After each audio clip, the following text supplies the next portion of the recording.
सभी को जय श्री कृष्णा। मेरे चैनल स्वीट मिहू में आप सभी का एक बार फिर से स्वागत है। अभी सर्दियों का मौसम चल रहा है और सर्दियों के मौसम में सर्दी खांसी और गले में खराश तो होती ही रहती है, जिसके लिए हमें मेडिकल पर से गोली दवाई लानी पड़ती है। तो आप ये होममेड जिंजर कैंडी खाकर अपनी खांसी और गले की खराश दूर कर सकते हैं। तो आप ये वीडियो एंड तक जरूर देखें। सबसे पहले मैंने 50 ग्राम अदरक ली है और अदरक को अच्छे से धोकर साफ कर लिया है। उसके बाद एक नाइफ की सहायता से हम इसे अच्छे से छील लेंगे। हम सारी अदरक को इस तरीके से अच्छे से छील लेंगे और छीलने के बाद इसे इस तरीके से छोटे टुकड़ों में कट कर लेंगे। हमें सारी अदरक को इस तरीके से छोटे छोटे टुकड़ों में कट कर लेना है और छोटे टुकड़ों में कट करने के बाद हम ये अदरक ग्राइंडिंग जार में डाल देंगे और इसके साथ ही हम 6-7 काली मिर्च और 6-7 लौंग ऐड कर देंगे और साथ ही हम इसमें आधी कटोरी पानी ऐड कर देंगे और इसे हम बारीक ग्राइंड कर लेंगे।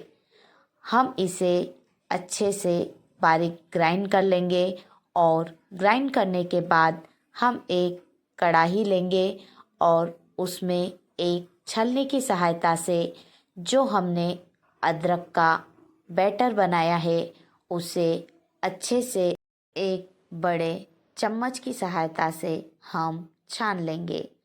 इस तरीके से हम इसे अच्छे से छान लेंगे और अदरक का सारा रस हम एक कढ़ाई में निकाल लेंगे।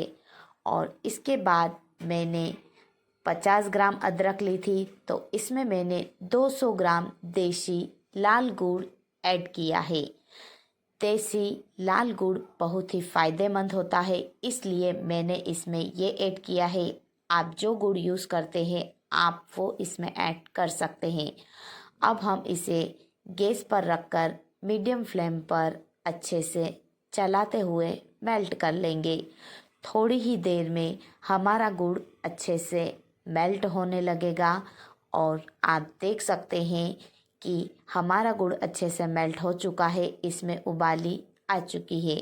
और जब हमारा गुड़ उबलने लगे तब हम इसमें 2 पिंच हल्दी पाउडर और 1/4 टेबल स्पून काला नमक ऐड कर देंगे और इसे अच्छे से मिक्स कर लेंगे और इसे चलाते हुए हम अच्छे से मीडियम फ्लेम पर गुड़ को गाढ़ा होने तक कुक करेंगे। और फिर कटोरी में पानी लेकर हम गुड़ को चेक कर लेंगे।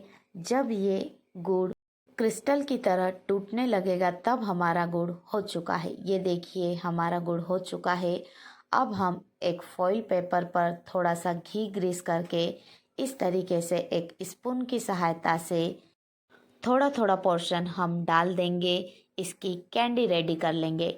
आप चाहें तो और भी कोई शेप दे सकते हैं और यदि आपके घर पर बच्चे हैं तो आप इस तरीके से गर्म गर्म गुड़ में ही टूथपिक भी लगा सकते हैं।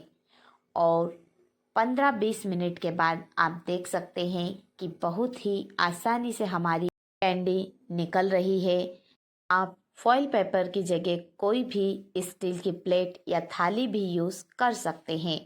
और आप देख सकते हैं कि मैंने सारी कैंडी निकाल ली है और बहुत ही आसानी से हमारी ये जिंजर कैंडी बनकर रेडी हो चुकी है। ये देखिए मैंने मेरी बेटी के लिए इस तरीके से टूथपिक लगाकर ये कैंडी रेडी कर ली है। और आप इसे किसी भी कांच की बर्नी या किसी भी एयर टाइट कंटेनर में पूरी सर्दी के लिए स्टोर करके रख सकते हैं। ये देखिए इस तरीके से बहुत ही आसानी से आप ये जिंजर कैंडी घर पर बनाकर रेडी कर सकते हैं। इस तरीके से जब हम बच्चों के लिए इसमें टूथपिक लगा देते हैं तो बच्चे तो इसे बहुत ही टेस्ट लेकर खाते हैं। तो अब आप सर्दी खांसी या गले में खराश होने पर बाजार से दवाई लाने की बजाय घर पर यह होममेड जिंजर कैंडी बनाकर रख सकते हैं। बहुत ही आसानी से और सिर्फ 2-3 चीज़ों से यह कैंडी बनकर रेडी हो जाती है। तो आप भी इस तरीके से ये होममेड कैंडी बनाकर ज़रूर ट्राई करें और अपने बच्चों को दवाई खिलाने की बजाय ये होममेड जिंजर कैंडी खिलाएं। यदि वीडियो पसंद आई हो तो लाइक करना ना भूलें। Thank you.